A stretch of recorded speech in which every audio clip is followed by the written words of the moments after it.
everyone. How's everyone doing this morning? I hope you are as energized as I am. So, sorry, I'm just getting some feedback with the mic. Should I tell the speaker a little bit maybe? So, welcome to our final historic, shall we call it, engagements. Before we start is to offer a little silent prayer where we're going to ask each just to get in touch with that divine power. So I'm going to ask Dr. Johnny back, and we're hoping that that flame which represents light and good over evil to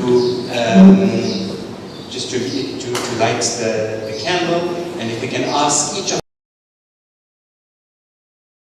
and to perhaps give thanks for the last week and to ask for the divine inspiration to help us and guide us moving forward. Thank you.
Thank you so much. They say that only in the depths of silence can you connect with divinity. I hope that prayers were answered.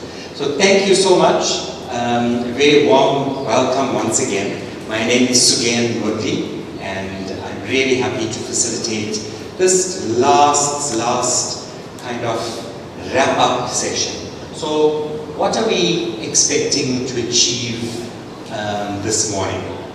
Today is a very important session because it reflects on the last few days of deliberation, and collectively we want to identify a way forward.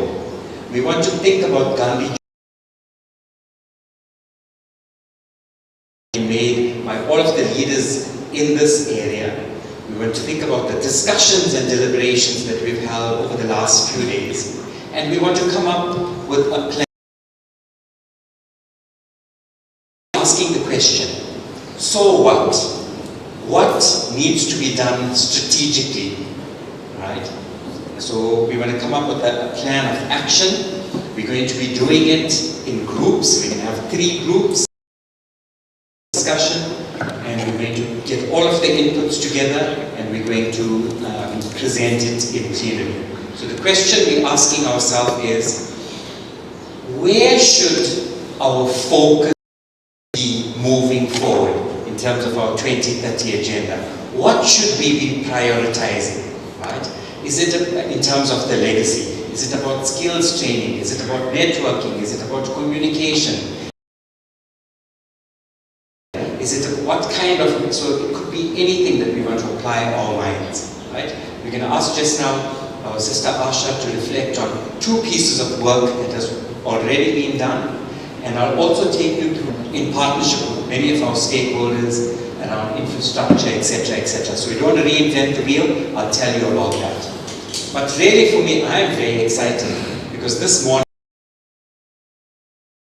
I share some of his thoughts, some of his insights to lead us, to inspire us, and we will reflect on what he's saying, and that will also guide us our discussions moving forward.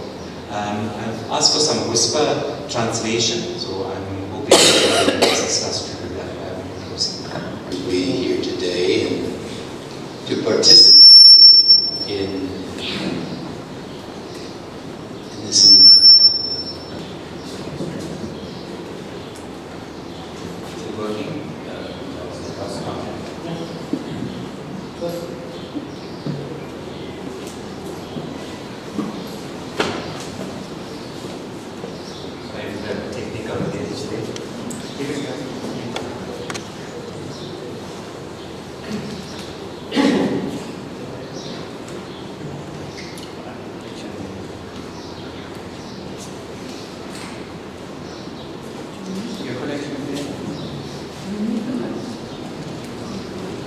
Needs the mic for the...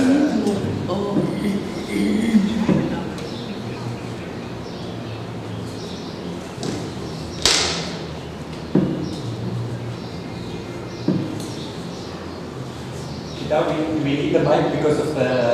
No. Can we continue? Oh, okay. Sorry. Well, why don't I stand up?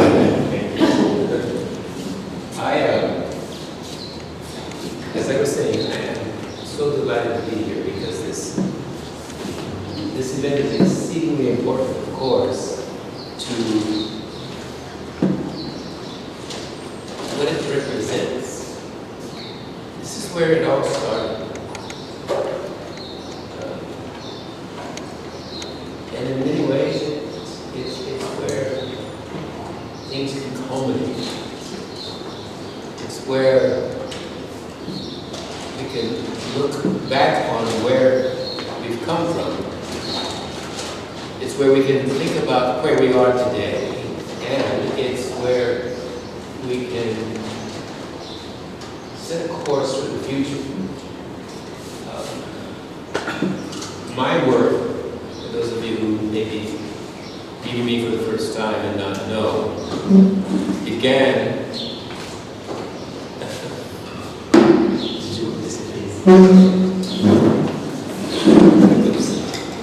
my work began at the Martin Luther King Center in this country, where I worked with Mrs. Coretta Scott King, the widow of Dr. Martin Luther King.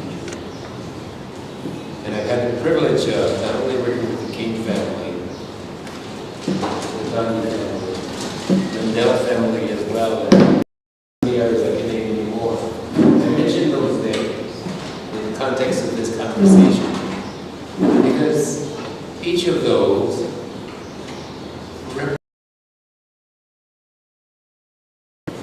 how humanity can rise to the occasion of determining what kind of world we want to live in.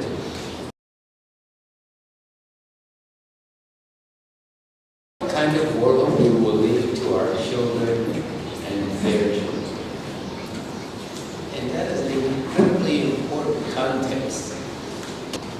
It is a place of remembrance. It's a place for gathering and energizing one's spirit. Continue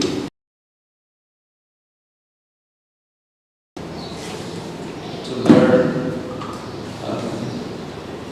but not only look back, but to look forward.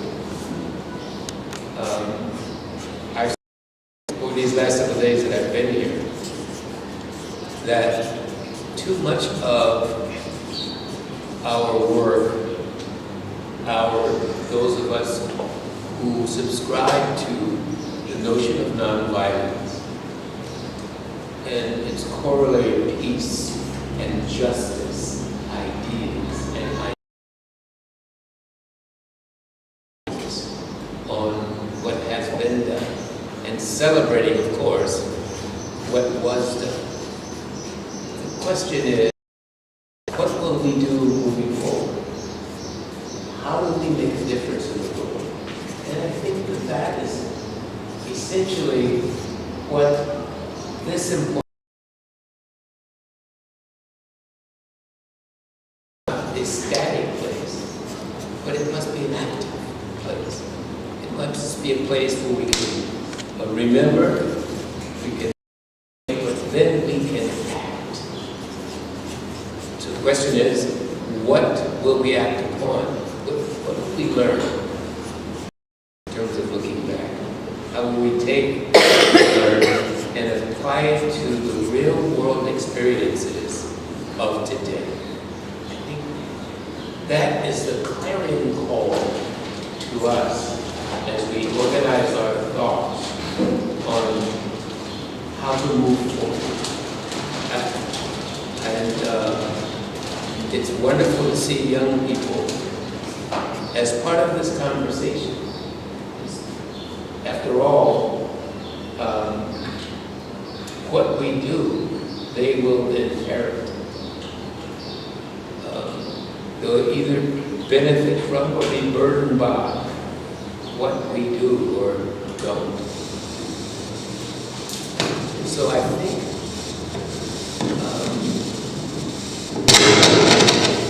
if we can encapsulate in our thinking, in our deliberations, in our conversation, the ideals and the values that birth this place, and then apply them contemporaneously, apply them to the challenges and opportunities that confront us as a global humanity.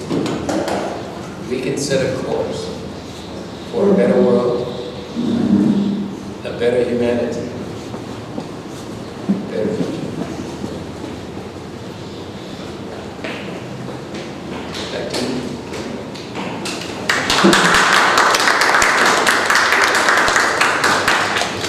Goosebumps, silent, appreciate your level of, I think just be with us for a little bit, I think, if you can.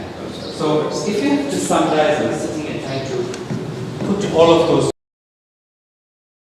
about the Phoenix settlement as a place of gathering, to reflect, to celebrate what was done, and to craft the kind of work, to act, to build it.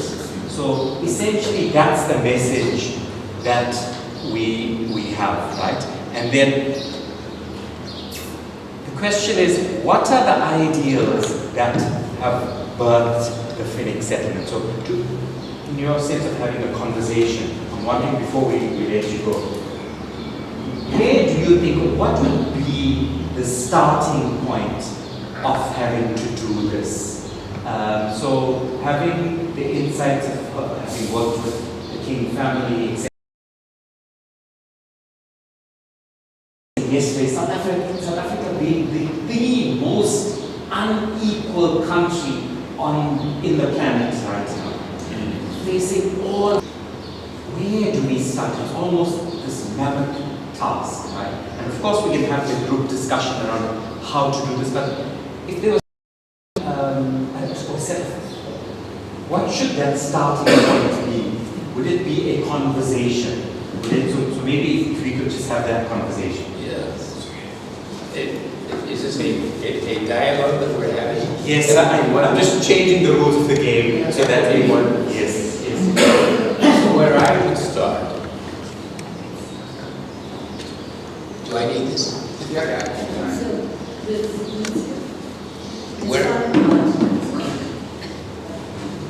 Where I would start is what I think Gandhi gave to the world. And as I understand his work, his life and his work, and I have studied it fairly extensively, but there's so much more to know. So much more to learn. And in saying where I would start is what he gave the world, I've seen it in the other champions of nonviolence, particularly in the 20th century. There's a golden thread, a golden strand that runs through the years and the lives of these persons, Gandhi, King, Mandela. And that golden thread, that those strands center around values. And those values are, I understand, three. And each of these individuals understood the dignity and worth of every human being. It begins there.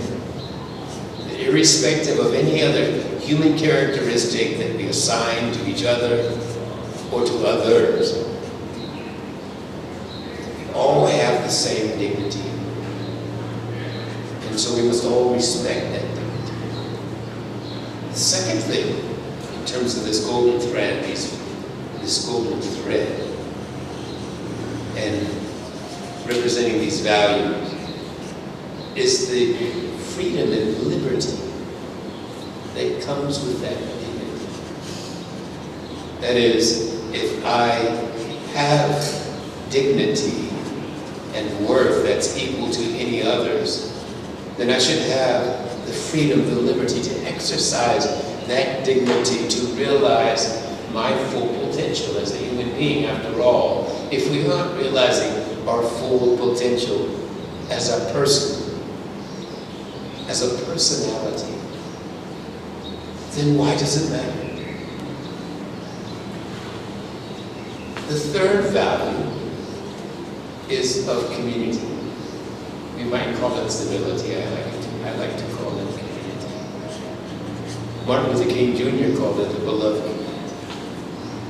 It is the gathering of us all, even if we are strangers. The community subsumes the first two values of dignity and liberty. Because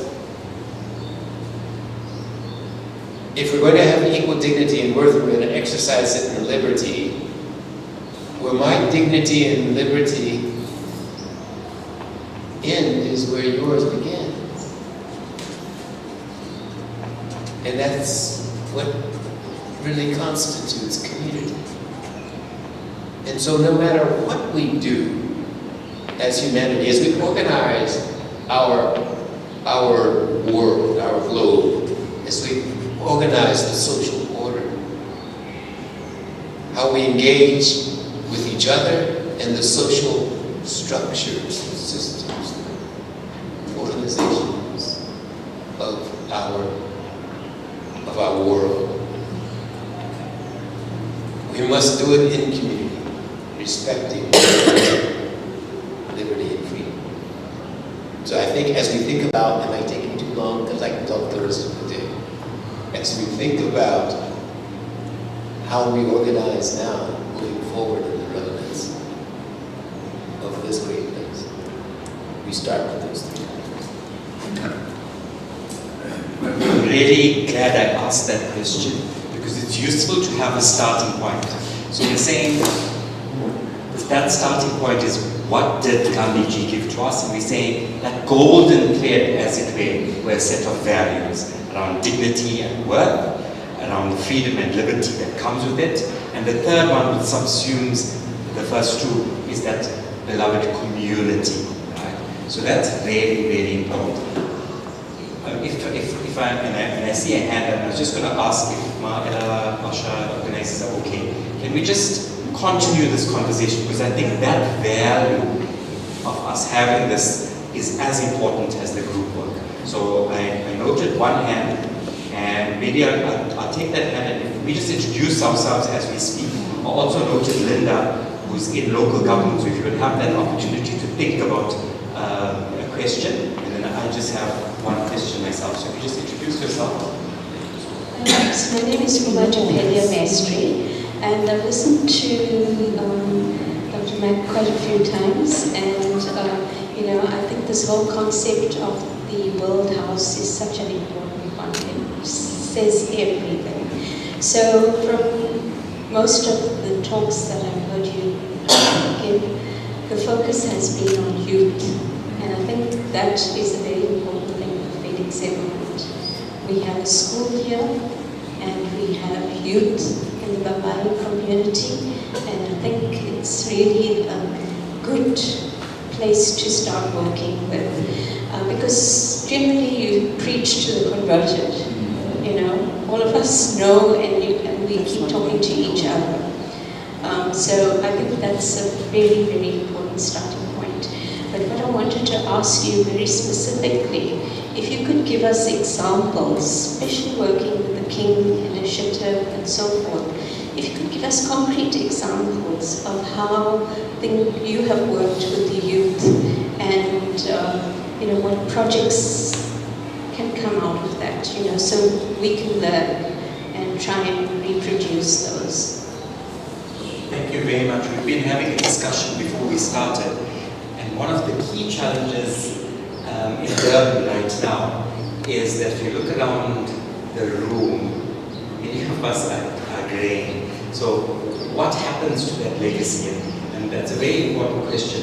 A little bit more direction based on your experience around how do you pull the youth in? What sort of events, activities, or how do we inspire young people to get involved? Is it through schools, through universities, through attracting them with what they want? And there's no silver bullet, right? Maybe your starting point, because this is something that's vexing us, and I know Sharp wants you to do. It's something that we're not so sure, because we've had anti-apartheid activists that have been kind of moving forward the kind of developmental agenda. But any thoughts from your experience? Wow. I would start by saying that question is better asked of the youth than of me. And which is what I try to do. They know better what interests them than I know what interests them. In my work today, and this is the relevant point, I work with a project called the World House Project. And what we're trying to do, is to organize a network of people around the globe where we are connecting the dots. We are connecting ourselves as a global community so that we can learn from each other, we can inform each other, we can build with each other the kind of world we want. Our world, particularly coming out of the 19th and 20th century, adopted a cultural framework, an ideological framework of individualism. And we've lost something in that process. And we've got to give that back to ourselves. And it's not so much the individual, but it's the person. There's a difference between individualism and what we might call personhood. It's about personhood. Individualism is, I'm not using the right words here, but I don't have better words. Again, don't let me talk, stop me, but individualism is about, it's atomism, it's about me. Personalism is about understanding that we all have unique personalities. And it's creating the environment, the culture, where people can realize, as I said in the outset, their potential as persons, as King would say, so that we're not so much focused on making a living, which is what individualism is about. But it's about making a life, which is what personalism is all about. And we've got to create the environment for that to happen among the youth. And maybe we should, again, be asking how we can create an environment so that we can lend what we learn. We can give the platform, which is what the World House Project is about. We have working groups of young people who have ideas, and we can give them the platform, the resources and the reach, the access. I can say a lot more, but I'll stop there. I hope that was helpful. Thank you so much. So the difference between making a living and making a life. So wonderful gems that I'm noting. I noted Sham's hand, and then he rolled, and then I know there are some younger people in the house. So at some point, maybe just think about some contribution from young people. I love this is. That John is saying, I don't know, we should be asking the youth rather than saying, no, this is what we need to do. We need to do 3 things, 1, 2, and 3. But actually, we should be asking the youth, right, Sean? Yeah, thank you very much. I think the idea of the issue of Gandhi's legacy and his teachings and how we can translate that to look at how we can benefit young people, and I think it was a good question earlier on going forward here. There was, I know, on Thursday of last week, a book launch. I think somebody was on the radio 7 to 8, and I got called 1 hour before the radio show to say 8 to 9 I must talk about the Gandhi settlement and how we want to take Gandhi's teaching forward. I will on a 1 hour, 8 to 9 after yourself, I think it was on notice. And there were many ideas being generated. So I think we spot on. In Phoenix, we're trying to look at how we can partner, and we hadn't had a full discussion yet with the Gandhi Development Trust. But we've jumped the gun and gone and set up a leadership training program. And some of the discussions here hopefully can input into a leadership training program which we have on the 20th of this month. Because we think if all of us are not here tomorrow, and we need to look at how we can develop leadership so that, it's a legacy of Gandhi which can be carried forward. But the thing I was going to ask, and about last week of Saturday I spoke, and we only watch CNN and BBC and everything else to watch what's happening in America, whether they only show the bad side of the drama about communities not working together. Is a very critical issue for us in this country here. And when I spoke, I did say, in 1994, when we had freedom here, the legacy of apartheid, the many generations that have really scarred all our communities, and the unrest which happened here didn't help our situation. So I contended in that discussion, it's going to take a few generations for us to get to. And what are those programs which you can work jointly with so that we can begin to address it? Because otherwise, the teaching, all his wonderful ideas and so on, we must begin to look at how we can propagate these ideas, starting at school level, as an example. In school, there is a one-page thing, if there is to organize, but it's much more about his teachings. So part of, I think we can discuss this later on about what else we should do, is to look at how best in schools we begin to that Gandhi came from India and that's it. But his teachings are so significant and we are not propagating it. And we must begin to start at primary school level. So when as children grow, they understand it better. We don't have that. And I ask, how do we grapple with these ideas about the black-white conflict, the issue of the so-called ghettos, people living there, unemployed people, the violence that goes on, but that's what we are. And how do communities meet with each other, and how do they communicate, and how do they work together and live together and build their own future? Sorry, a little question. How do we bridge those divides? Are we bridging it to the US? Well, I don't know that we are bridging it in the U.S. That's the problem. So I have bad news for you. I can't say that the U.S. is an example. Not very much sure that that's where we should be looking in the first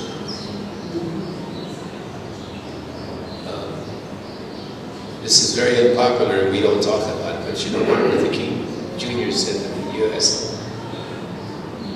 was the worst purveyor of violence.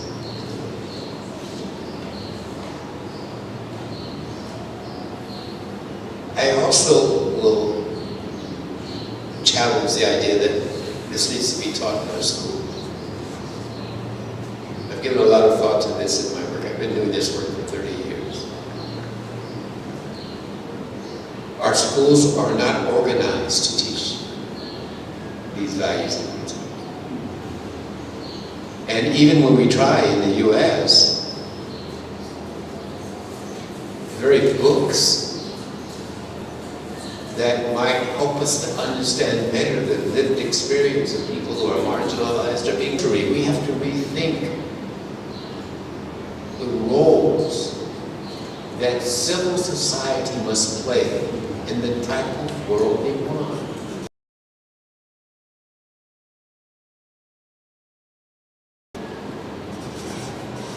When government and the market have failed us as a community. I'm going to be here, but I'm not here to say that which is popular or politic, as King would say.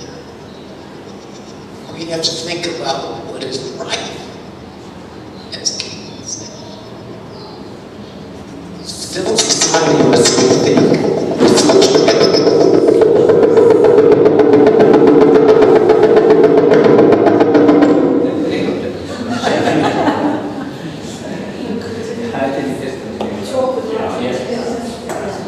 We won't use the mic now. That's okay. And I think that the work that we must do here at the Martin Luther King Center, at the Nelson Mandela Foundation, and every other institute of its kind around the globe is to connect the dots and not work in silos and rethink the social order and not wait for government to put in place the systems and structures and policies. We as the people have to take that responsibility. And the reason that we do is because the state has been organized to preserve and protect itself. And bureaucracy works against us. What we need is a social edifice, a civic edifice where the people, if the government has the monopoly on violence,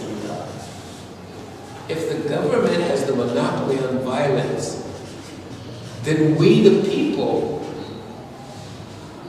have the monopoly on nonviolence. And we have the force that's more powerful. We just don't know it. And we haven't studied and practiced in an organized way how to use that power. That's what Gandhi did, and that's what he admonished us to do. You know, his experiments in truth were all about how do we create a society where we can all live together in peace. We don't learn that in schools. I can go on and on, but don't get me started. So I think that point, when I wrote in the road and in Asha and got these speakers, let's not lose that point because, and then I have brothers, right? There's a place for government.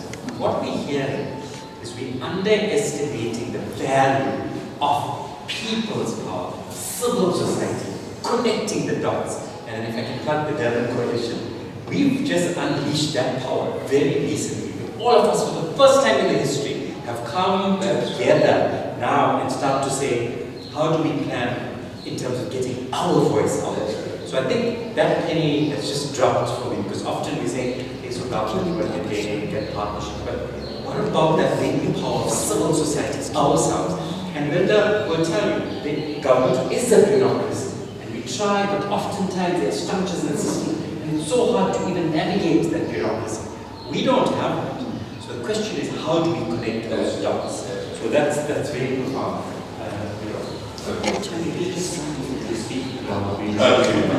All right. I'm Roberto Brando. I'm a literacy advocate in the Western Cape. And I don't know whether you know, South Africa is facing grade R, only 60% of those learners know the alphabet. And by grade 4, and this stat has gone up from 2016 to now from 78% to 82%. So the grade 4 learner, 82% of them can't read to understand. So I'd like to know, and we're facing increasing pressure now with budget cuts on teacher salaries and so forth. I often feel hopeless that we're fighting a losing battle with literacy because we are being overtaken by events like it is with wars in the world. We're being overtaken. The good people are being overtaken. And I feel hopeless. And I must tell you an instance. During COVID in the Western Cape, the government put out this blanket policy that these youngsters must go and get homeschooled. These youngsters' parents work on wine farms. They live it themselves. You know, as a community they live. So I think, and coming back to Sham's point about putting it into the curriculum, you can't get reading right. The curriculum doesn't matter. So that's my how I'm losing hope. Just thought I'd put that on the table. Thank you. Maybe we'll just sit around and Just in response to Sham about the school and you saying that schools are not structured in that way, just a very brief example of it, where I'm sure it still happens today. I was in school. If you don't, you will become a street sweeper. You will become a garbage collector. Is that what you want? That's what, you know, that's how people would be taught, and that's the sort of true kids' minds, right? The first value that you highlighted was the dignity and that Gandhi became Mandela. It's only when I went to India once that I suddenly just saw. We got to this conference really early, and before the conference started, it is the street sweepers and the garbage collectors that basically set the entire place up so that we, right? When I was in Sweden and I saw the sort of uniforms and the way in which garbage collectors were treated, that I really began to see in tangible terms, not just it is to actually treat those workers with dignity in terms of giving them gloves, giving them proper uniforms, the vehicles that they use are not stinky and, you know, whereas you come back to South Africa and garbage collectors were in a cage, basically collect garbage. I don't know how it is here, but in a very affluent area, right? They come, they unpack the garbage into a caged vehicle, stamp on it, and the garbage collectors are actually in that vehicle, at the back, with the garbage. Taught in school, just to bring the whole point back home. What are we taught in school? Study hard so that you don't become a garbage collector. Study hard. What's the underlying value? That the role and the work of the garbage collector and the street sweeper is so low and so insignificant that you do not want to be that in your life, right? Yet those functions are so integral to the life that we lead. So where should those values then be taught? Here, in these kinds of environments, right? In these sorts of environments, but also, I would say, just as a final point, that structurally, the economy also needs to be then designed in such a way that all those different forms of labor are respected. Yes, please, I think Asha is just just crystallize this in both her excellent points. That is how we value people. We associate the person with the function rather than separating the two. But that latter point about the structure, I mean, just think about this. We have street sweepers and garbage collectors because that's how we organize society. What says we need street sweepers? Who says we need garbage collectors? Why do we have them in the first place? It is, we have to rethink, as Martin Luther King said, true compassion obey. And I repeat that.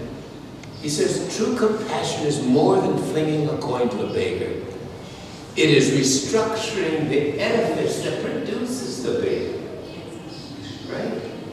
So, I mean, that very statement speaks to this notion that somebody has to pick up my mess, my garbage. Why? There's nothing there's no God ordained that we'll have garbage collectors. We can decide we're not going to have that anymore. Think about it.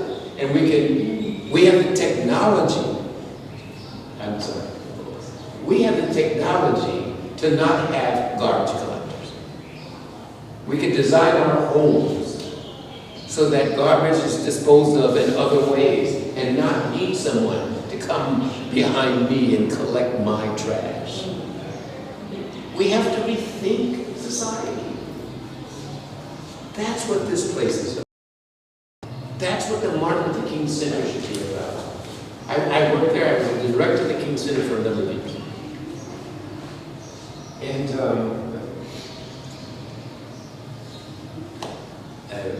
I should say it this differently. We have to rethink what we're doing. All of us do.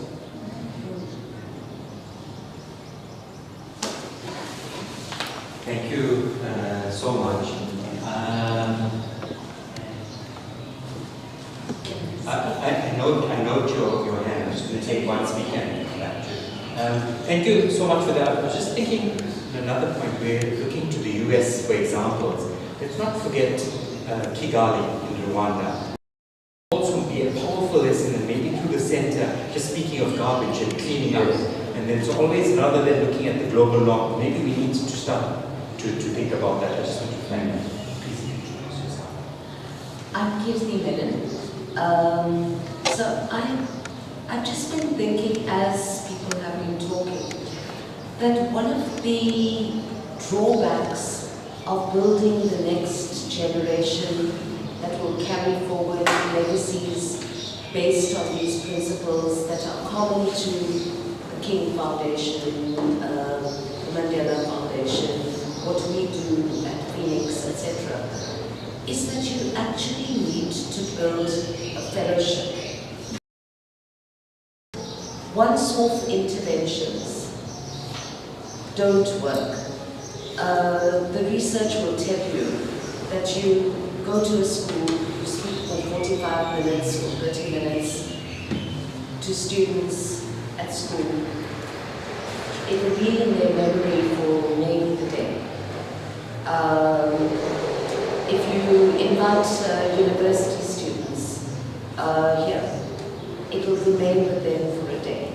Now, yesterday we listened to Uma's book, and she mentioned the camps that were held at Phoenix. Now, if you go back to that model of the camp, that was not a once-off intervention.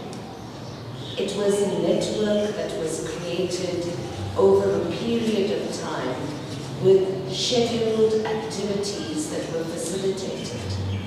And those people have never forgotten the camps.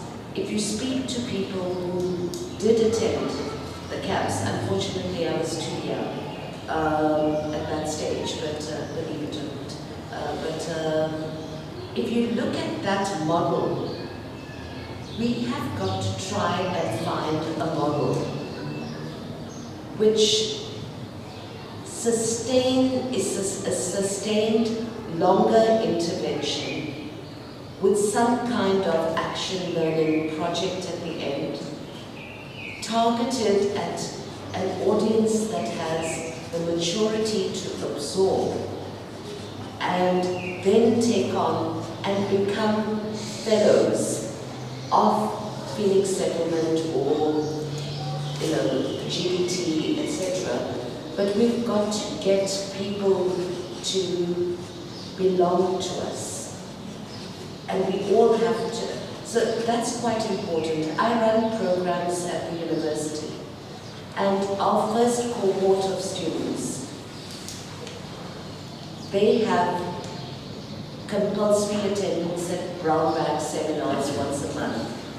8 days to 10 of physical activity, which is not just focused on a narrow point, but goes into leadership, academic leadership, research leadership. And I'm saying there are proven methodologies of how you draw people in. And our cohort 1 remains in the WhatsApp group and have become a network themselves, but they've remained affiliated to us. So I hope today that we can talk about something like this, where we take it at slightly higher level. Yes, there is historical context. People need to understand the history of Ghana, but people also need to get to the principles, the values underpinning that. And we need to be very 21st century about it, as to how we go about it, so that we can start. And I think the starting point would be to have a list of who attended these camps. Can they become fellows and also work with us to take this legacy forward? Because none of us are going to be here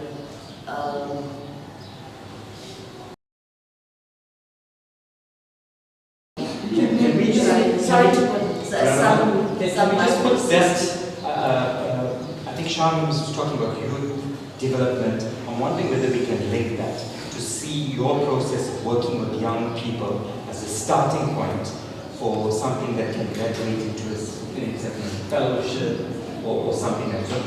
It's not actually a starting point, it's a continuation, because that group of people you talk about, some of them,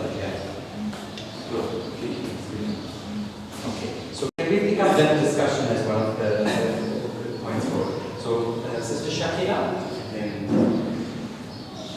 Do I just talk? Yes, please, go for it. Okay. So, I'm listening to everyone, and I haven't been here for the previous days, so I'm not sure if this was already covered. But my experience, and I mean, I'm now in my 60s, so I've also lived quite some time. I actually am extremely hopeful and extremely positive when it comes to our youth. And that's because I've had the privilege to move into the space of innovation and technology.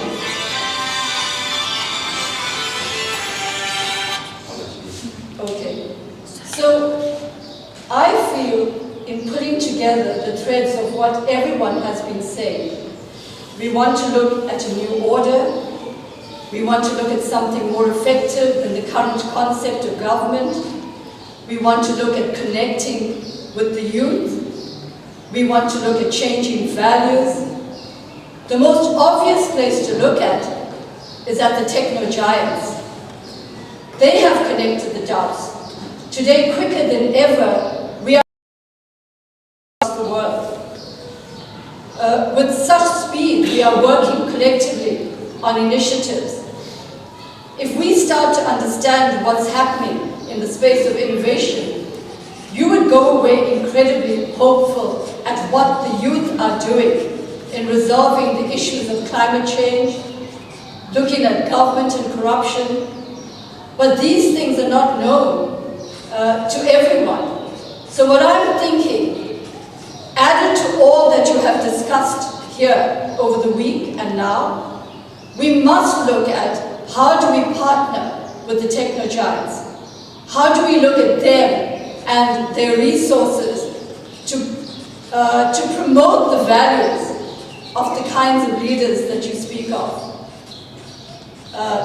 And here particularly Mahatma Gandhi. In a very small way, I have an app, and my app is specifically targeted at blind persons globally because I'm blind. And I've taken an audio-described tour of this destination, the Mahatma Gandhi settlement. But today, through that app and that virtual tour and the values that Mahatma Gandhi has put forward, persons with visual disabilities and more are listening to that on different continents. What impact that has, I don't know.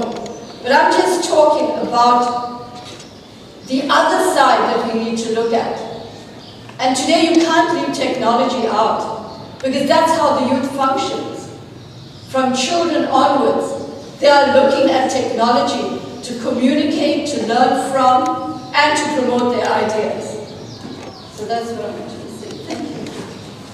Thank you so much, Akila. Young people, innovation, technology, partnerships with the techno giants. So can we throw that into the mix? So when our trustees are sitting together to craft that plan, we don't lose that out. We didn't pick up on tech, and we know that in terms of our social networks, it's absolutely there. The other last input.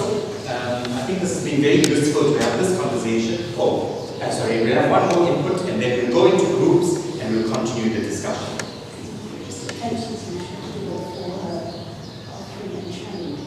I feel an anxiety in the last few decades of the diminishing of the NGO sector. So we know how powerful and how vigorous our NGO sector was in the old era, fighting so many different groupings, and were vigorous and vital. And somehow there's been a diminishing of support, literally financial support for NGOs, and we have been inclined to think, well, the government will do the work.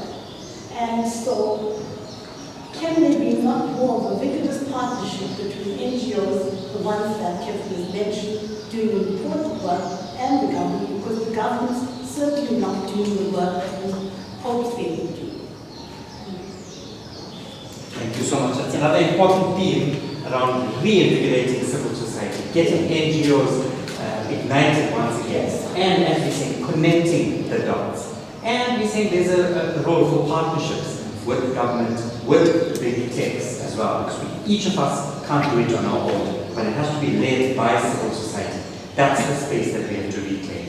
Thank you. We have a really active civil society trust, and it's almost diminished in some cases because we have handed it over to government. 100%. And we're reclaiming that space.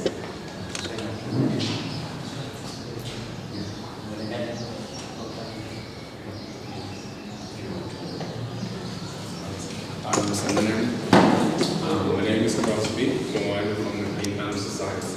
So in terms of working with the youth, so we do art to integrate the language that the youth might understand. So poetry, music, exhibitions also. It gets different cultural communities also to engaging different cultural communities, but also as communities, we all share the same values culturally, but in terms of integrating the language, so that you kind of understand there's an urban culture as well, so it's easy to just tap into that. So through the mediums of art, so from the Green Time Society, so it starts within the garden space, just to keep the youth active. So you have Ingane, Nengane, Ingane One. So going back to the old teachings, where inganekwane, stories of age, storytelling from share the same common values as we're talking about. But now integrating that culturally, using abantu abadala, the elders as well.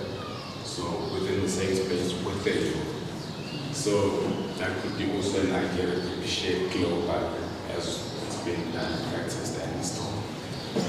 Need to be just highlighted that the youth are in different spaces, as we've read, academics and universities as well.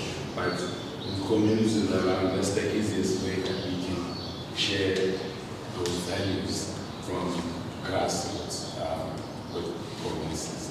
Thank you so much. That's one clear, low-hanging fruit, tangible way of using this space to connect young people through the medium of art, storytelling. We heard yesterday how we're using the space for home. How can we continue that through a weekend program to bring older folk and younger kids to share our history through storytelling, to use that using art. And I'm sorry, conversation, because we dominating in the front, or am I putting you on the spot? Are you okay? And if you want to share, and then we can, please. So, hi everyone. We have been engaging in the last few other meetings, so we are okay with everything.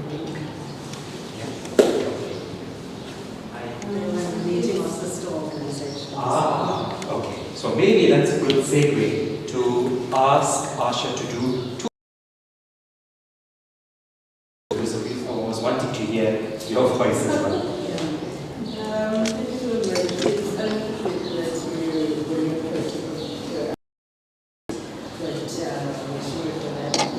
When we are talking about the individualism, it's really painful because even if we do have in the community, everyone wants to do his own thing in his own corner, don't want to the struggle of the community to the same direction.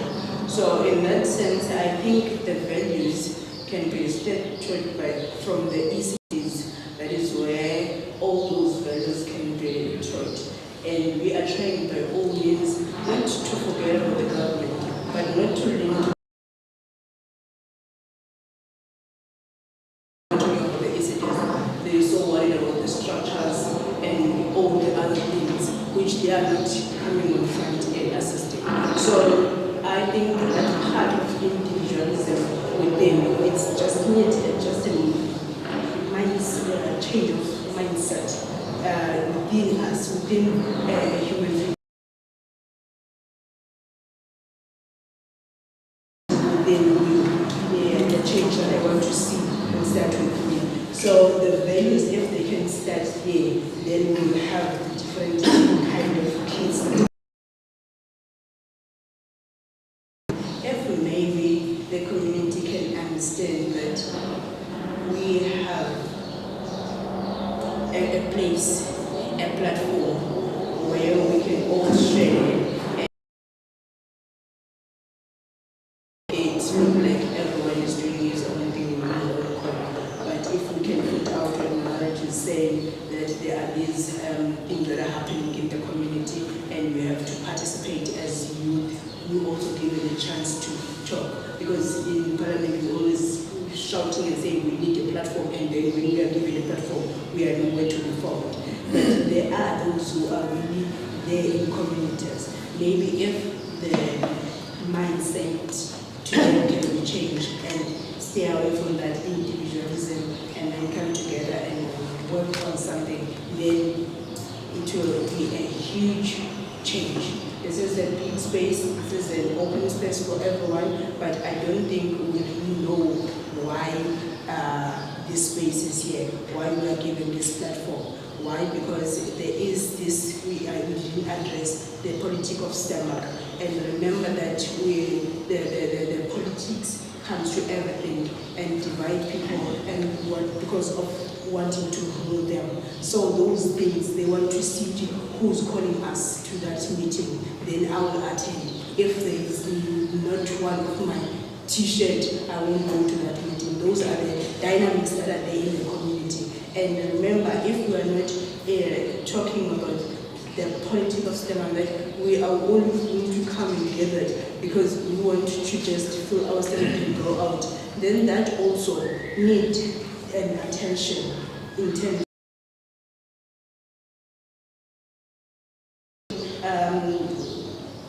work issues and everything. There is work.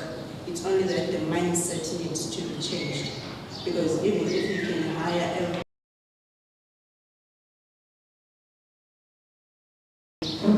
can be seen as a productive thing. So I'm really stuck on that individualism, because within the organizations, people has his own corners, his own coverage, his own camps. Those things that they are the ones that are killing our communities. So the platform is here for the youth, and then I think we are going to take it from and others, because we have to connect the dots. And so I think that's an important thing that it must come out when we do our final plan. So I worked, and I was invited, but I've been doing the Devon Coalition Suite, so I was invited. So I was got the opportunity. Just share with us what happened at that event where people came together. It's already got into trouble, then break into groups. So we had to stand up. Yes. So in the build up to today, we had a few events. A couple of weeks ago, towards the end of September, a few of us gathered at what we call Writing the Economy, based on this book. And it was actually a really good gathering. It was open to everybody, only about 15 of us, that everyone who needs to be here is here. And whoever is not here, obviously doesn't need to be here. Similarly with the round table, we were about 12 of us, and everyone who needed to be there was there. It was a very diverse group. Blessing was there, Jeff was there, Shack Dwellers Association, we had academics there, Auntie Betty was present, and then a few others. If I start listing names, my few minutes are going to be taken up, because so I'm not going to do that.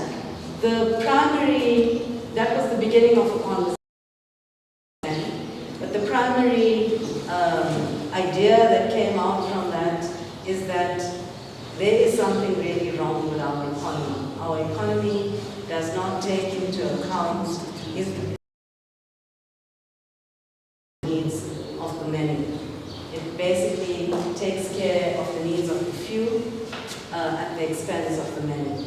And that, so the book itself promotes the idea of a human rights-based economy, an economy that is located within ideas of the state having human rights obligations, and that the economy, human rights obligations including the right to development, health, so not only civil rights of voting and access to justice, but a wide range of rights, and the states have obligations in relationship to those rights. They then have obligations to make sure that the economy actually enables them to fulfill those rights. So as they're making decisions about tax incentives, about mining licenses, about a range of different factors, company laws and banking secrecy and all of that, they need to be thinking about how does this affect my ability as a state and my neighbor's ability as a state to fulfill our human rights obligations. That's in a sense, the core message of the book, but there are many different chapters that look at the situation within different parts of the world, different continents and that.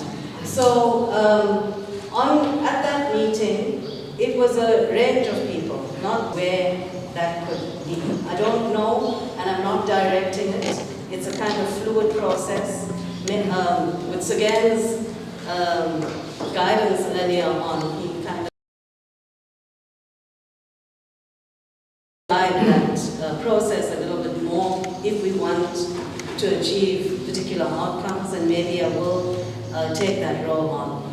The next process that we facilitated was the most hopeful, the most fascinating part of this process, for me anyway, because there were, and some that were here in person, and it was, everyone was focused on working together. And the common, so we were sometimes in networks, but each of our organizations can continue down that path on our own. But we were also mindful of how important it was what binds us, and that if we are, we can achieve more. What we concluded is what binds us is a common purpose. What binds us is also to talk for about 2 hours or 3 hours together, but at the end we had focused on 3 tangible outcomes. And the 3 tangible were communication-related issues. Simple, practical things about having a list, mailing, and a directory, and basically sharing information about each other with our networks, right? That was the first outcome. The second was particularly Ghanaian organizations like Phoenix Settlement, the Pietermaritzburg Gandhi Foundation, the Dundee and Ladysmith people were not there, but they were invited and should have been. The Tolstoy Farm Museum. They were very clearly Gandhian organizations. So in the end, the idea of a working group with those organizations as like forming a bit of a core, in a sense, was agreed upon. And then the third outcome was to explore particular joint areas of interest where a more structured collaboration will help us achieve certain common goals. And what seemed to be arising was this need for training of a new cadre of activists, a new generation of activists around Gandhian tactics for non-violent social change.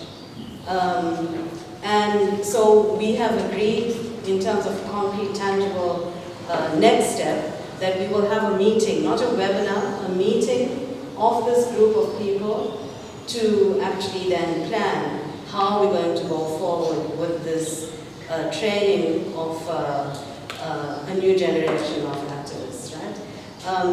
I just want to add 2 little points. When I planned the meeting, at the back of my mind, I had this idea that the theme that will bind us all would be the development of a non-violent, human rights-based economy that works for all. That we would have that kind of theme, and that we would try and then develop a whole range of programs around it. I decided not to push my ideas and to let whatever comes up in meetings come up. And Sugen said, let's just talk about it anyway. So I'm putting it down. And as I said that, yeah. If it comes back, it will be, I'll say it. If it doesn't, it wasn't so important. But yeah, so I think that's where we would, I would end. Yeah, so if you have, and you were there from beginning to end, right? Did I capture everything? Actually, no, I didn't, because race and young people was the differences, and that the training also results in some kind of, in addressing those prejudices and preconceived ideas. wondering when we split, bring those ideas, especially we always tiptoeing around race, around tribe. We don't want to talk. July 2021 is like a hush. We don't want to talk about it. We have to. How can we not when we honoring the trip? We have to, right? So, it's 5 to 12. Okay? We want to go into 15-20 minutes of real brainstorming session. What are we doing now? I'm not going to summarize everything. But we were in the session, we had all of the amazing stuff that came out, and thanks to Johnny for that. I'm pushing again the non-violent based economy as the center. It's there. I'm not going to summarize, but if you want to, you can reflect on all of the points around values, around innovation, around technology. And that's a really important piece. From where I'm standing, having worked 21 years in government, as an activist and thinking, oh, government's going to make change. The last 8 years has been a re-education. Civil society is where it happens, right? And without discounting the role of government, without discounting the importance of partnerships, we have to make it happen. So, when we go into our groups now, to our 3 groups, and I didn't acknowledge Loki, but you have a wealth of knowledge, I'm sure you can bring it into the group.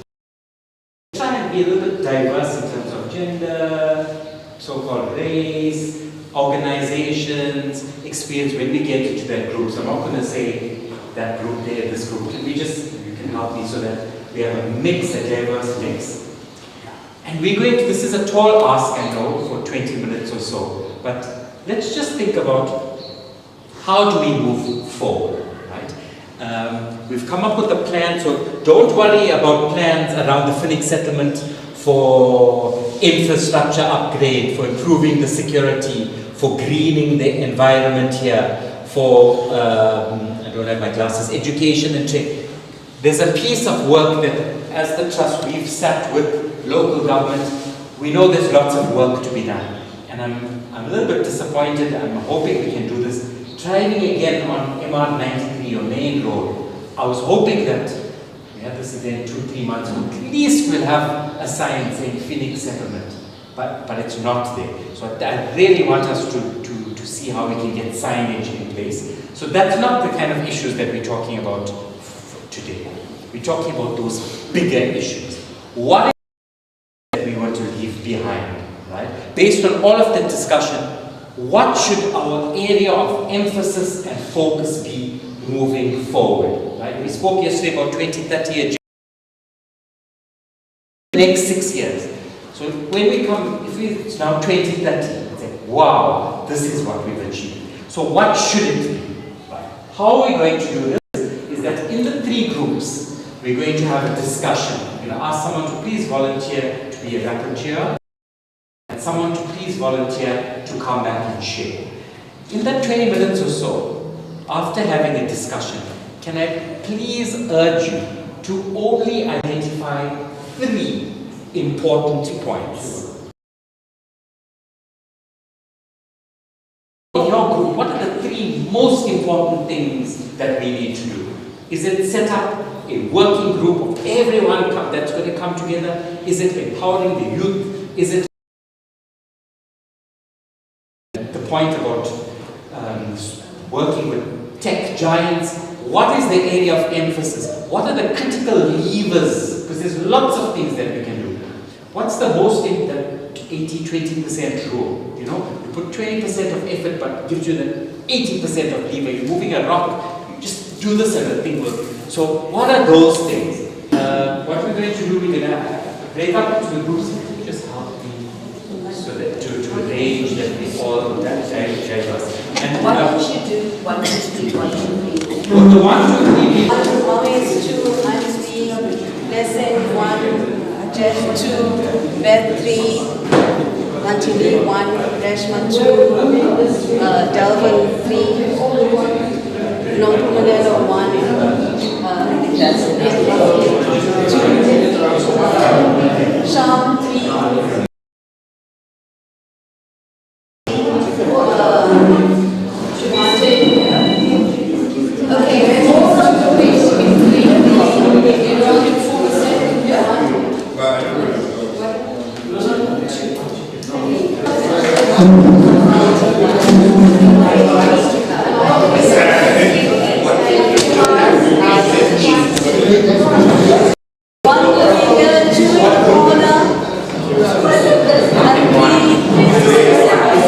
Where's group 1 meeting? Okay, so group 1. Group 2? That's something. Actually, she's not meeting. She's not moving. Two can be there. Auntie Bessie, stay where you are. Okay, can you Be in the corner.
Okay, so you facilitating? Yes. So number one, they just throw ideas. Good stuff. Well, from my side, I guess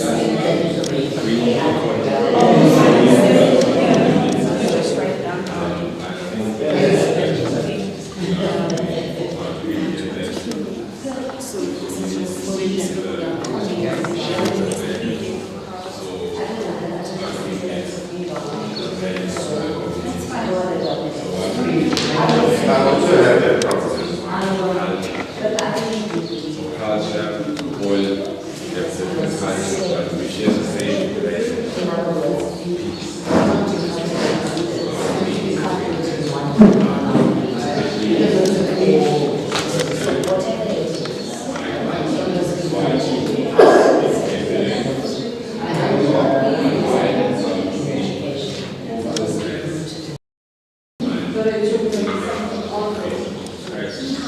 So why don't you propose yeah, I actually want to push that agenda. I do not want to be slowed down. So let's capture What is that for? The development. we run leadership programs for people to feel as though they belong to the program or are fellows. In the media, you will see the King Foundation has these fellowships. And they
what they will.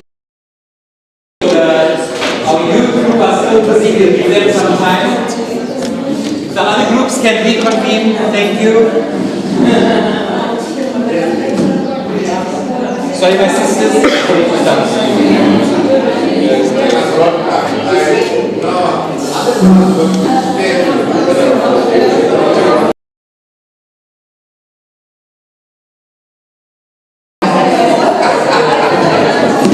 If you want to go there, I'll pull the board this way. Okay.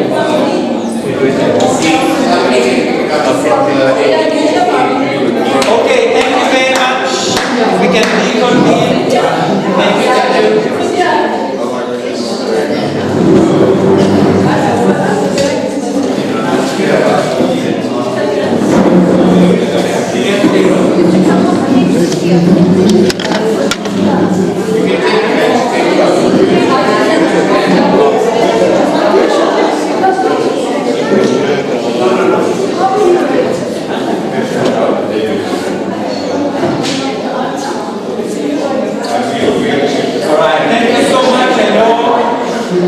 I know you'd like more time,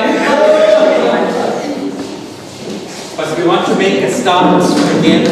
So as I said, it's only our young group that are busy finishing up their work. Let me start with group number 1. We can start with group number 1, which I think was on our left-hand side. No, B2. Okay, group number. It's fine. Today it can be 1.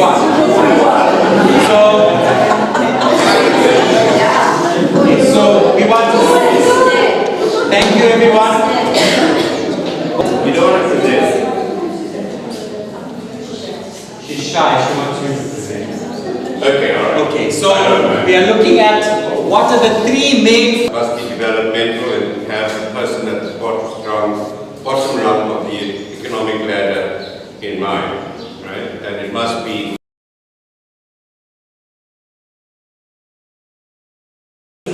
around bottom-up developmental stable. It's not saying this is what we want to do, it's saying this is how we want to do it. So that's the first contribution from that group. Is there advocacy and accountability. Tell us about that.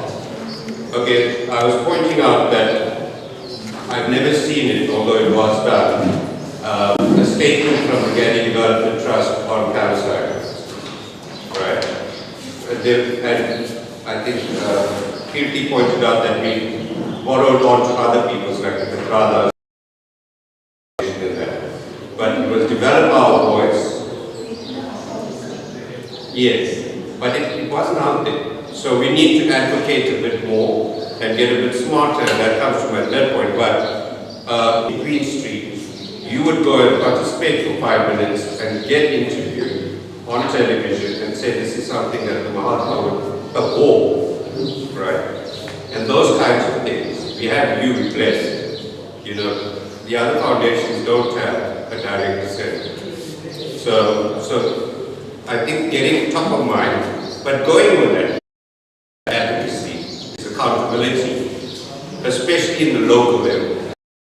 The community here never engages with their ward councillors. They don't even know, they don't come. So we can use our platform here to insist on meetings. Once a month meeting with Councillor A, the second month with Councillor B, and the third month Councillor C, and so forth.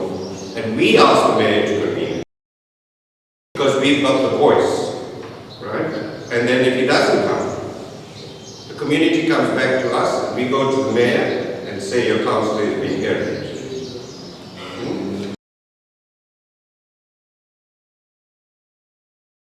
Visibility. So we might be having statements around us, but what I'm hearing, it's not visible, it's not out there. So the point about advocacy, say moving forward, we must be more visible as advocates. Yes. And then I'm getting accountability, but Linda, I think your office will need to support because Linda heads area-based management.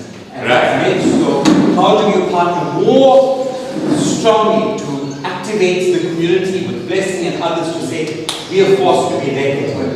So that's the second point. Yeah, so it speaks to the first point about developmental, yes. Because the service delivery is not happening at the service. People are complaining, and all of that nonsense that affects service delivery. So we need to cut above the clutter. Perhaps Linda, you can help us do that. And then finally, I think it's acknowledgement. Saying using social media Right. to get the word out, to instill the values. Okay, so the very premises we stand was premised on media, right? In order to change society, to get your word out, the Mahatma developed press. What is your modern press? Social media and all of those other things, apps and all of that. So we don't own any media, but social media is free. So we then engage it out there here as a development trust. And this is what our cause is for this month, whether it's the high tariff increases imposed by Eskom, right, or the fuel price levy, the fuel government levy of fuel, which other countries don't have, the high cost of data, whatever it is. But then we engage our platforms to get the message out. Okay. Thank you very much. So picking up on the point of visibility and advocacy is the issue of how do you more effectively harness technology so that you're using the free social media platforms to make your voices heard. So that's what we're hearing from group number 1. Thank you very much. Are there different points? We're getting to vote, right? You have top 3 priorities. What are the top 3 priorities from group 2? Thank you. Who's the representative? Thank you.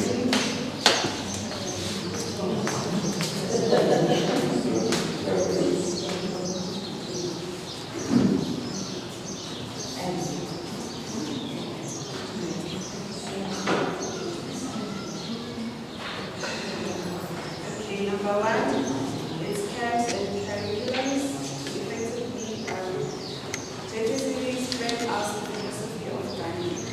So with regards to this, it is whereby we say that we aim or would like to achieve the prospect of actually bringing back different age groups, could be small children or people, where there are actually camps that are specifically targeted to teaching the Ghanaian principles and other outcomes to make them aware of their own history and their traditions, and also to actually have specific curriculum where there are specific lectures where they are being taught about family, about being a social community or social active community, specifically regarding to taking care of violence, things that can bring all of us together regardless of what our different backgrounds are. So thank you very much. This speaks to the issue of visibility and advocacy, a concrete project around camps, which we spoke about. The next one is leadership programs. This is where we have to stimulate the idea of leadership. Mainly speaking to this point, it is where we actually allow our youth, not only our youth, every age, but specifically the youth, because we've actually noticed as we were discussing that there's an issue or pressure based on social media and also parenting that actually threatening on their calling. I don't know if I summarized that very well. 100%. So this is a point that came up strongly during our deliberation in the morning, and I'm glad it's flagged as an area around leadership program. Self-reliance through consultative, or should I say bottom-up programs. So this is whereby we are actually uniting them, I'm just going to say Mama, where the community members are not just being told that this is what is being expected from them, or this is the kind of program that we're going to come up with, but the way they are voice, where they speak up that this is what they would like to have worked on, or this is what they would like to achieve, or this is where they see the issue is at, and also come up with certain programs that will allow them to actually be able. One point that was raised by Mzwaki, where he spoke about that we can actually create or have small scientific gardens where you can grow your own crops and be able to actually maybe a little bit of agricultural gain and actually sell those crops or those plants, and also where they can learn skills to be able to actually have their own clothes without having to buy those clothes, coming together as a community to find things that will actually make them be able to be employable without having to actually be employed by bigger companies. And also on that point, we also raised the fact that we also trusteeship, where big companies, they actually can come with their own fees after taking what is necessary for them, and also coming and put in funds to be able to actually give funding to those certain programs or those certain quantitative prospects that have been put down so that they can help. So how cool is that verse that what Group 1 spoke about, talked about sustainable developmental, is coming across again in the other group we wrote around the self-reliance and the consultative support one. So I think there is some work to be done to move the Phoenix settlement, and I know we're doing a great job already, but a little bit more, and we look to the ABM again, particularly the Inc. office, to see how we can support to embed it some more, to get full participation, to maximum, because as I mentioned, this is not just about Villamantra, this is Inc. And how do we maximize that, right? So that's another very important theme that's coming up. Thank you so much. Thank you. We're now asking the third group. Yes. Yes, please. Please. About that is that really spoke about the trusteeship model that are need to be done to make it clear that big companies, their profits should be channeled to big companies to challenge them to put some of their profits into development of these areas. So instead of just asking government to put them, approach big business. So can I just check, just a question. Is there a sense of comfort with that? To say, we know civil society must be strong, there's a role of government. Is there any harm with us as civil society saying, hello Mr. Corporate, Ms. Corporate, you need to give back. Can you support us? Is there consensus around that? Yes. Yes? And almost a response. Thank you very much. But the terms there. Yes. So they have CSI initiatives as part of corporate social responsibility. But to say this is what we want to do. Okay? So I'm just checking because maybe those on the left of the spectrum will say, business, we don't need your tainted profits. We're going to do this ourselves. But the reality is that there is this responsibility because they've taken profits from them. On your thoughts, is that in keeping with the Ghanaian philosophy, or do you think total self-reliance? Or Jeff, we haven't had your voice, do you want to? I'd say that part of that, the self-reliance, it's like working towards the writing the economy type of things, and to do it at the ground. Just come with the theory of how you write the economy, but then there's something actually happening at this level, in a community where you can say, this is the way. At grassroots, piloted to show what other cities can do as an example. Thank you. Appreciate your thoughts, if you could. So if I understand the question correctly, it's not that the private sector doesn't play a role, it's how it plays the role, right? And I don't know the gentleman's name, but I think it was right on the point. Jeff, hey Jeff, he's right on the point. We have to restructure. There's nothing wrong with a bottom-up restructure, and we're afraid of that, or at least we're not oriented toward it. Ownership of, having ownership of the private sector, for example. There are examples of that around the world, by the way. Those are the kinds of things that I think Gandhi would support. And we should be thinking creatively about how we, as ordinary people, can help drive the values and goals services that the private sector offers. Does that make sense? 100%. Thank you. Thank you so much. Ken, you want to add something before? I wanted to add to point 2 on leadership. Yes. I think we decided that we would target the 2 schools. So it's important to say that we're going to start with Kasturba Primary School and the high school, New Genesis. So on site with those 2 particular schools.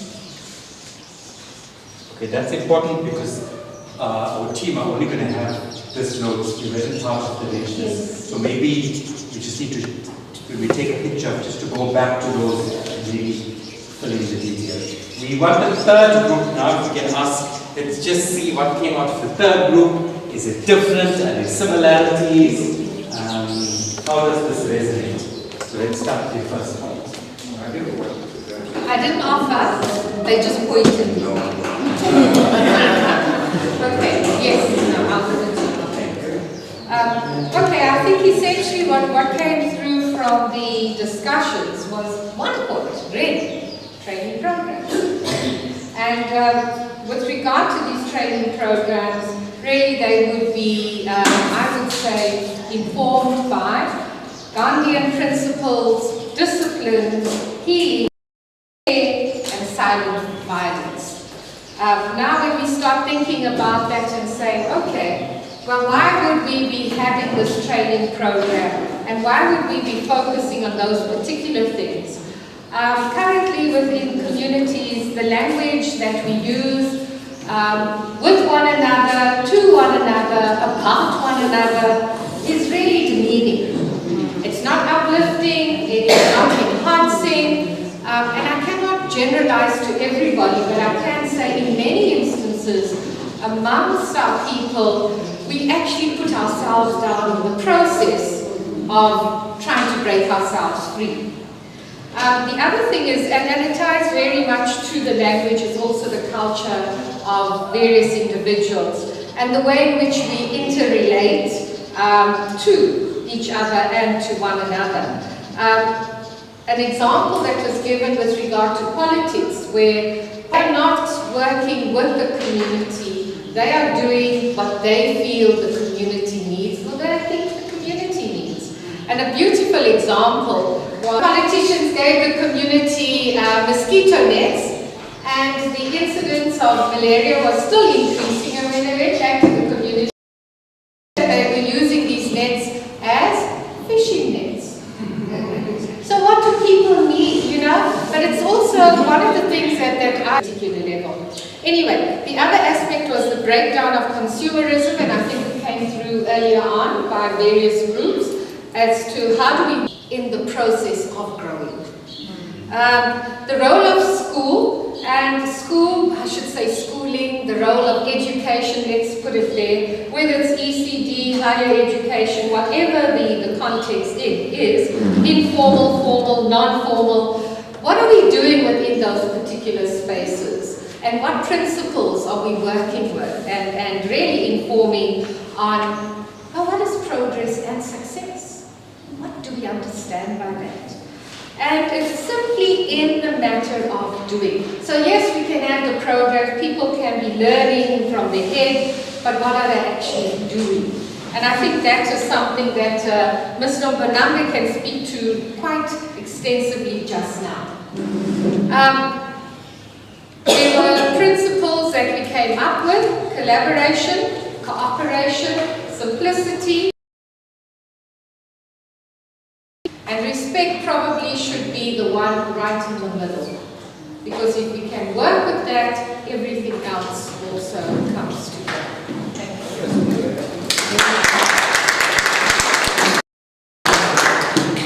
Thank you so much. How interesting to have to start off with a set of principles around being developmental, truly sustainable, this issue of self-reliance, the whole process of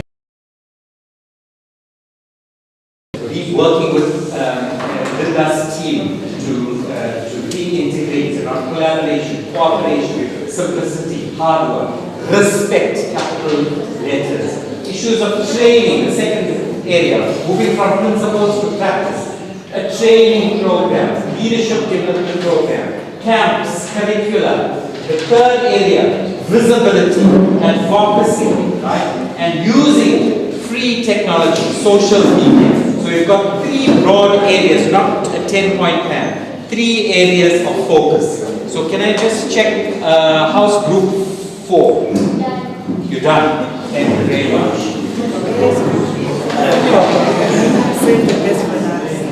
Yes, we're saving the best for last. I'm sure Gandhiji would have loved it.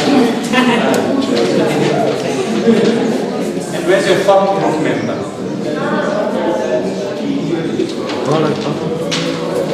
Come on, darling. There we go. This is a nice photographic moment. This is the future.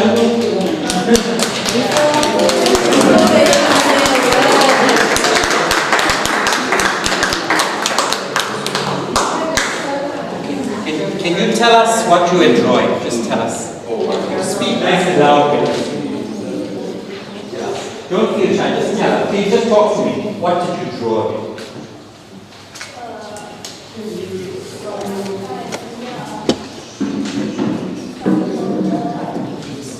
Peace in the world, South Africa, how to bring everyone together. That's no war, right?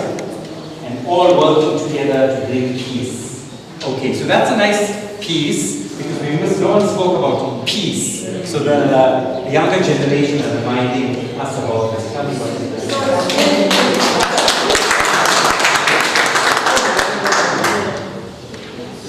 Can you describe the image, please?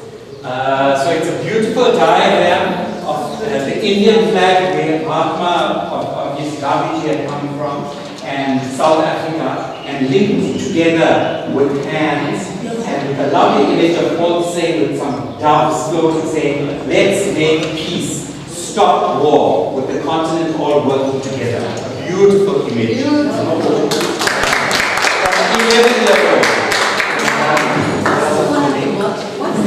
Sorry, what? Oh, it's a thumbs up. So the youth are hopeful.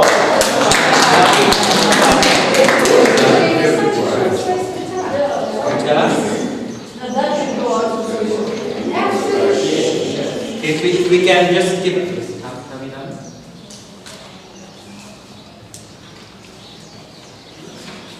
So all people together, greeting each other, being so happy, images of everyone waving, putting their thumbs up. So it's a lovely piece of peace and togetherness and unity. Thank you very much. She's just 7 years old.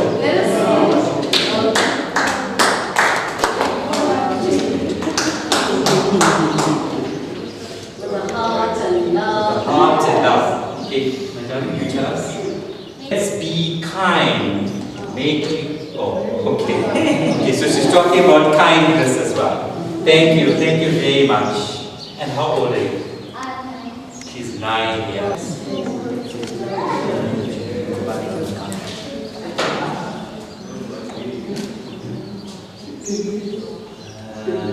What baby?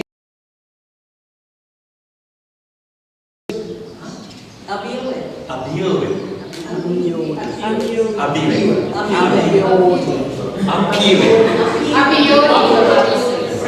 One of love, one of a star, and a beautiful Bali. It's a flower, a beautiful flower. Thank you so much.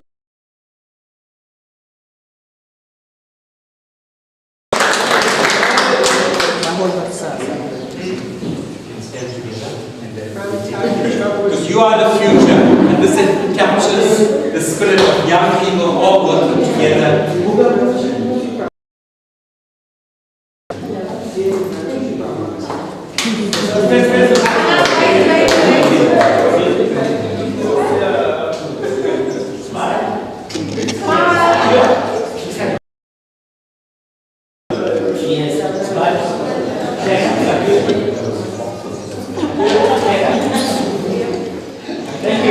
Thank you so much for all your participation. We're going to ask Johnny to make a closing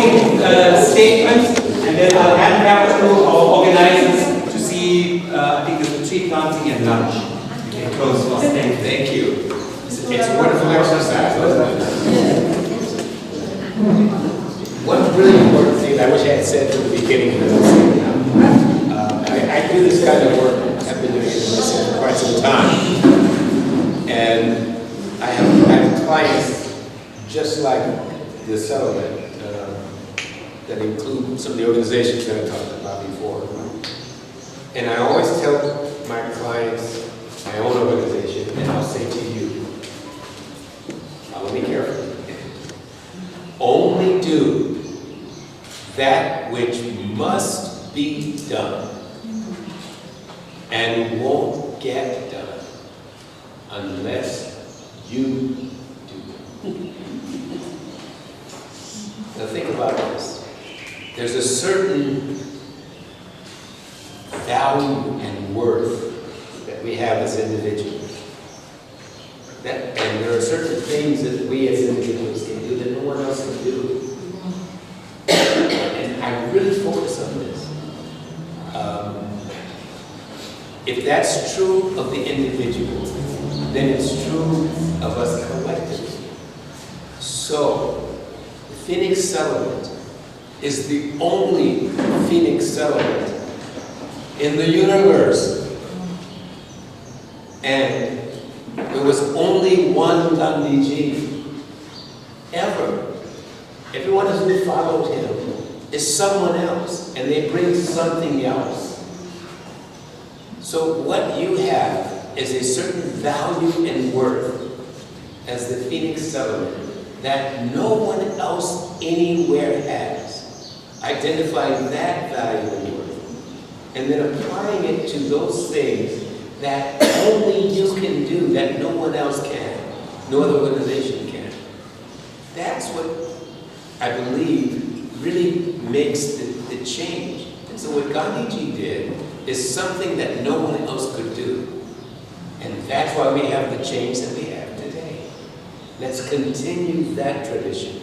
Identify those things, Asha, that only the Phoenix Settlement can do, and focus your attention on that. Does that make sense? Yes. Thank you so much. That brings us together.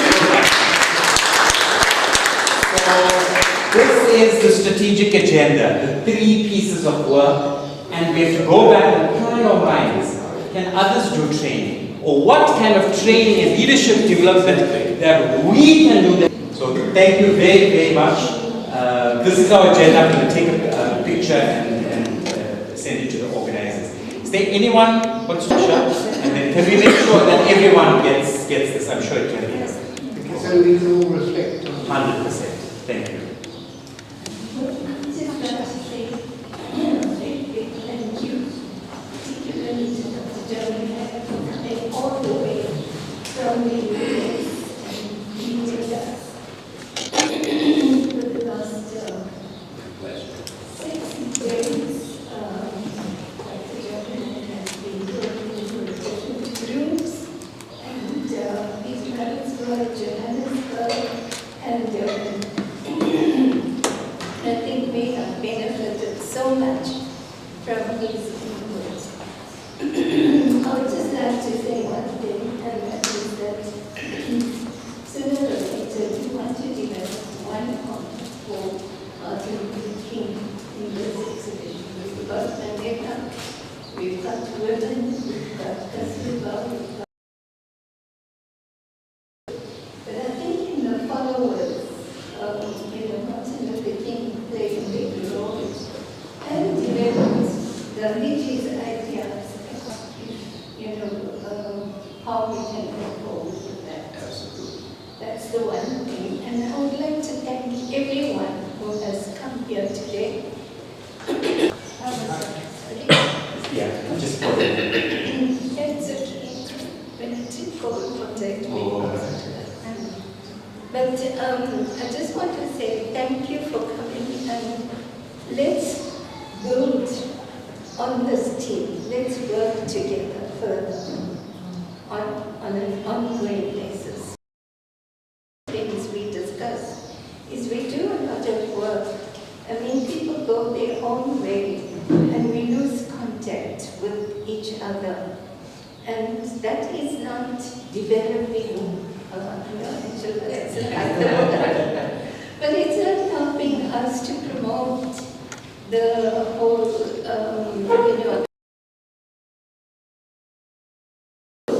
on what the first contact that we had. Today we laid a foundation for a lot of things, but we can build it up into huge trees. And that brings me to the tree planting, but before I go to the tree planting, I would like him to come and to facilitate, and I think he's one of the best facilitators that we have ever encountered.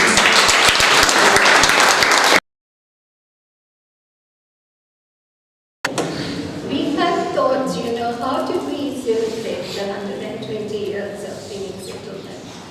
And people often have big conferences and so on. We present papers, we listen to speeches, but at the end of the day, nothing happens. There's no concrete plan. And that's why we felt this year,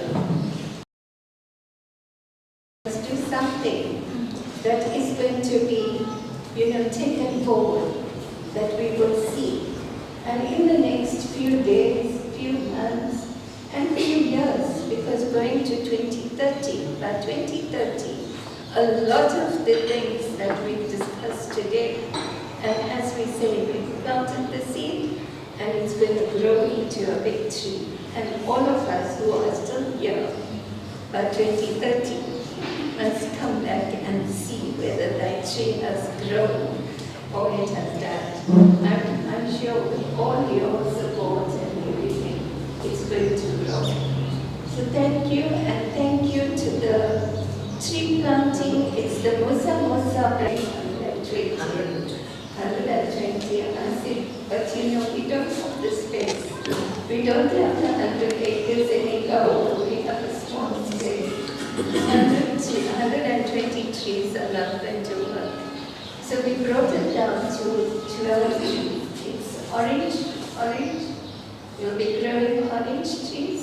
Just grow, it will be for the community. So that's the one thing. And I want to thank Musa Musa for that. And I want to say also that the family, Musa Musa's family, had a strong relationship.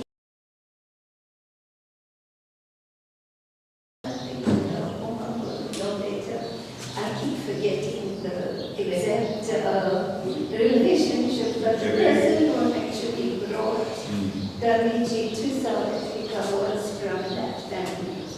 So we still have the links, and when they offered this, we said wonderful. And the sister, is a person who is promoting environmental awareness.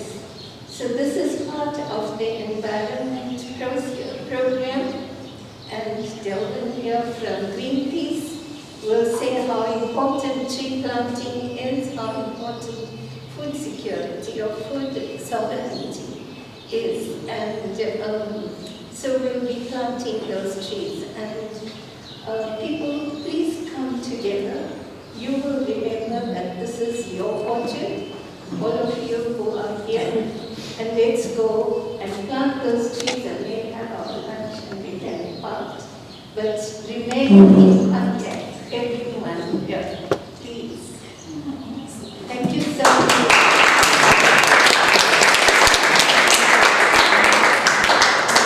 So on the tree planting, Dr. Johnny Knapp, you said, do what must be done. Yes. Say it again. Only do what can be done. No.